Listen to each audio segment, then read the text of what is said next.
So it's another sort of eat with me, I guess, type of mukbang kind of video. But I'll be doing a little bit more because I wanted to talk about the food I have and something I picked up in one of my more recent videos during the San Francisco Cherry Blossom Festival, which was this ume chipotle sauce. I also picked up this ume syrup, which I'm still trying to figure out what I'm going to do with that besides using it for probably alcohol and like mixed drinks.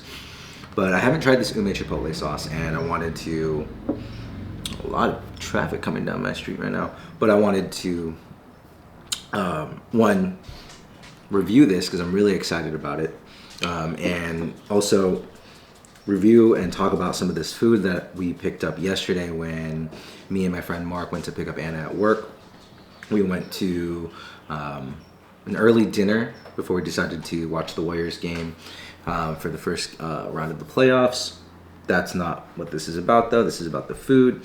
So we ordered food from a couple of places, but specifically what I have are leftovers from Wash House 42, which is known for their purple taro buns. And I also grabbed some food from, I believe it's Euros on Wheels. I want to say that's the one that I got this at. And I think this is some new stuff from their menu, which is, it's a quesadilla. And then what I got from Wash House was a tender. Their tenders are huge, so we ended up splitting it among the three of us because they give you 3 tenders. But they're pretty gigantic. I'll show you that in a second. So anyways, yeah, it's nothing too crazy, nothing too serious. Just me eating because I'm starving. And then also wanting to talk about some of this food that we got. I'm also still snacking on some of the fries. I'll go on about Wash House 42. There's like 4 food items on the menu. The first one is their tenders. Then it's 3 different types of sandwich. One's the fried chicken sandwich. One is a fried eggplant sandwich, which actually looked pretty good. I was really tempted to get it for myself, but I just wasn't craving a sandwich like that right now. And then it's a fried pork belly sandwich. Me and my friends were all suckers for some good chicken tenders. You see us at like a game, whatever game it is, we're probably going to try to get chicken tenders. You see us out and a place might have chicken tenders, we're probably going to get chicken tenders. I think there was a Vegas trip once where all we did everywhere we went was to look for chicken tenders. It was sort of a side thing, but we really did always look for chicken tenders. So Wash House 42 is where this gigantic, like, look at this chicken tender. It's like as big as my head, almost, but it's pretty long, and you get 3 of these. So that was pretty cool. I think it's a good value. I didn't pay for that one. My friend Mark did, so I'm not really sure what the cost is, but I think for the size, because you're getting above maybe about 5 to 6 inches of a tender here. So I already had a tender. This is the tender my wife couldn't eat, so she told me to eat it. They're very different from your normal traditional, cafeteria ballpark chicken tenders. I'm actually not sure what sort of cut they use, whether it is the tenderloin or not, but it's breaded in panko, and there's this like citrusy sort of flavor to it. You can see it when you bite into it. So I'm gonna break this piece off, and you can kind of take a look at that. I'm not sure if you can really see it. It's not, I don't know if it'll autofocus like a beauty blender, but you see there's a little bit of yellow. You can kind of make that out, and that's where this like citrusy flavor comes in. And I'm pretty sure it's just like sort of marinated in that before they bread it and fry it.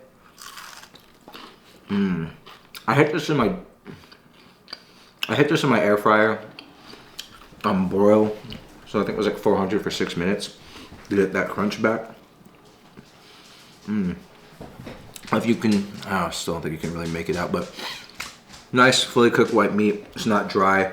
Great breading, great crunch. You should be able to hear that. And there's that yellow. And that's where that tang comes from. Now the sauces they give you, I think it was just ketchup and, oh, there was this other sauce. No, the ketchup came with everything else I got, but it was supposed to be like a honey sriracha ranch. It was good. but you really couldn't get the honey or the sriracha. Like for me, I thought it had no heat, which I thought was a bummer because I do like spice. But anyways, chicken tenders were great. I don't know if I like them more than like a traditional chicken tender. I don't think it's the best, like, you know, sort of chicken tender I've ever had for this kind of price point. But I think it was solid, and I would get it again if I was craving it and it was there. So now I got this ume chipotle sauce, which we got from Japantown from, I believe it's pronounced Mume Farms, which is M-U-M-E Farms. And they were selling a bunch of like ume-based items. And ume, if you don't know, I think is Japanese pickled plum. I'm a huge fan of pickled plum. It's a flavor that I personally like in my onigiri, which is Japanese rice balls. Salted plum, pickled plum, really good flavors that I personally enjoy. So I was really excited to get the chipotle sauce because I love a good hot sauce. And that ume syrup, because you know that might go good in some desserts. That definitely will go good on as a, you know, alcoholic drink mix. So anyways, definitely smell the chipotle in that ume chipotle sauce. I don't really know if I smell the ume as much, but anyways, let's give that a little taste. Do a couple drops on there. And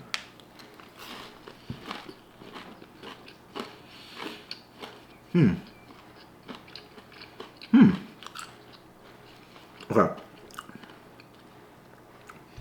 I think I gotta go in on it a little bit harder because I liked what I tasted, but I feel like I need to just really get into it. I really want to feel. Okay.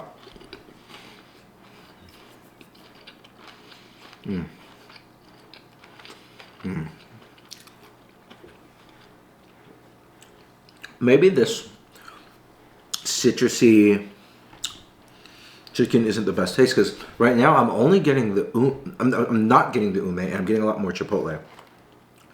Let me palate cleanse.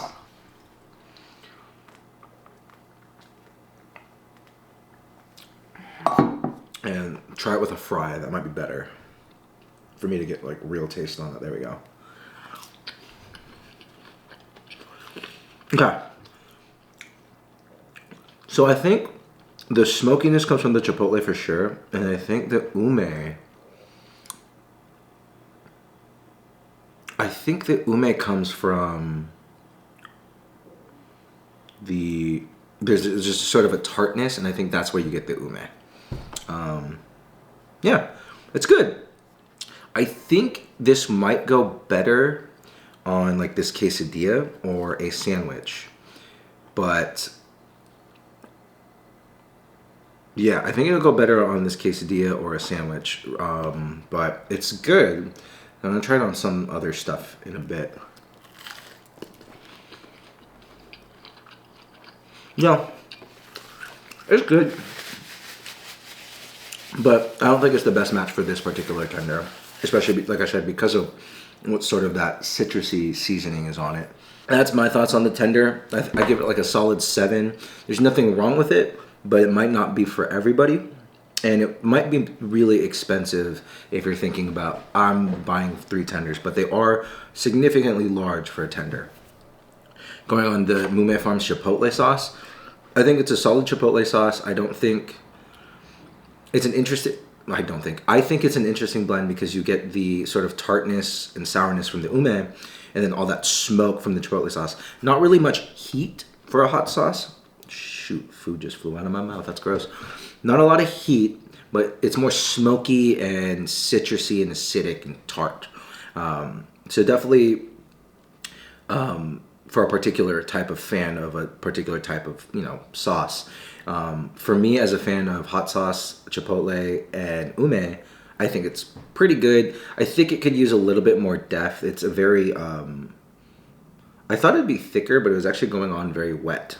So there's that. Now, last thing I want to get into, because I actually think my camera's going to die because I forgot to charge it, is get into this quesadilla. So it's like a Mediterranean style quesadilla, which I've never heard or had. I think it's new on their menu. from Euros on Wheels. Oh man, it's so good.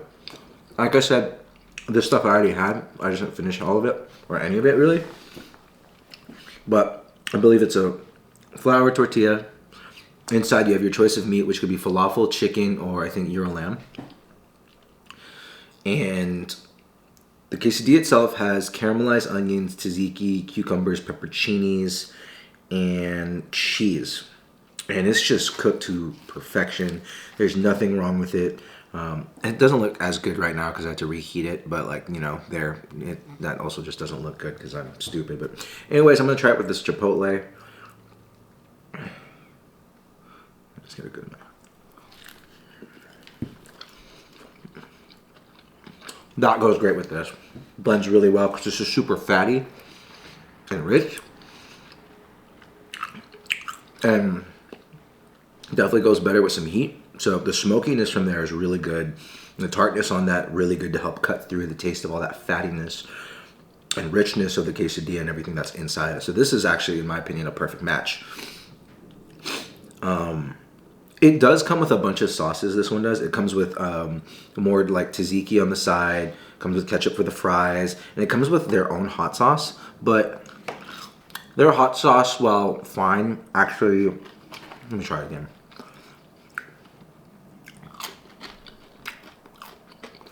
It has no heat, and the flavor is pretty minimal. It's more of a tang.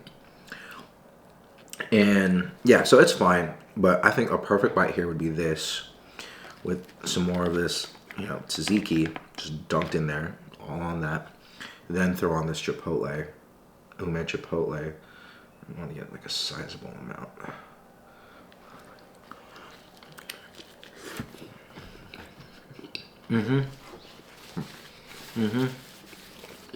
Right there.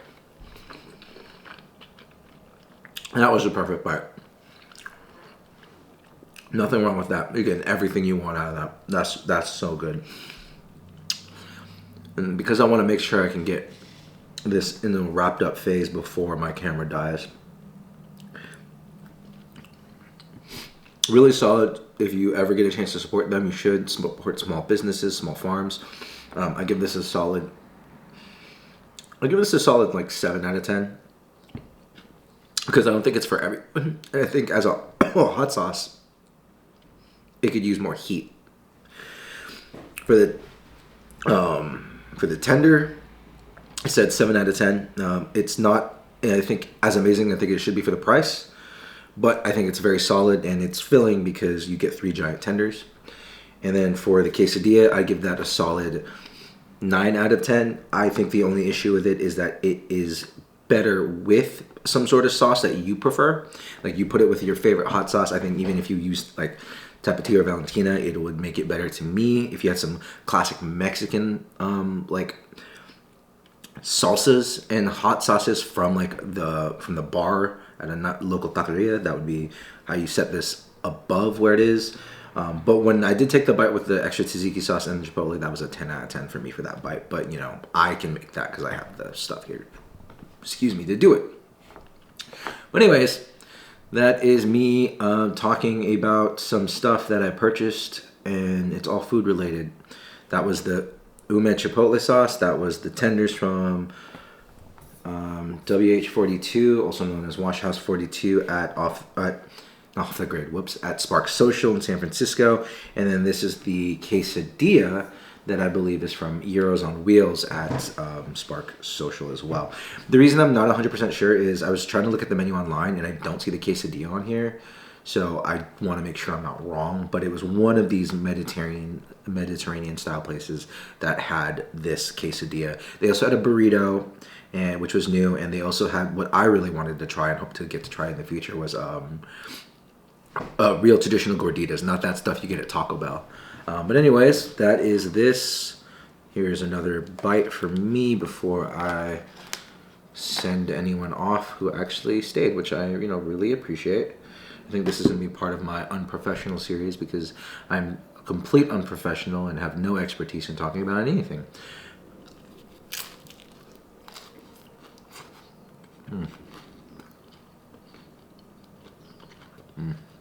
Yeah. 10 out of 10.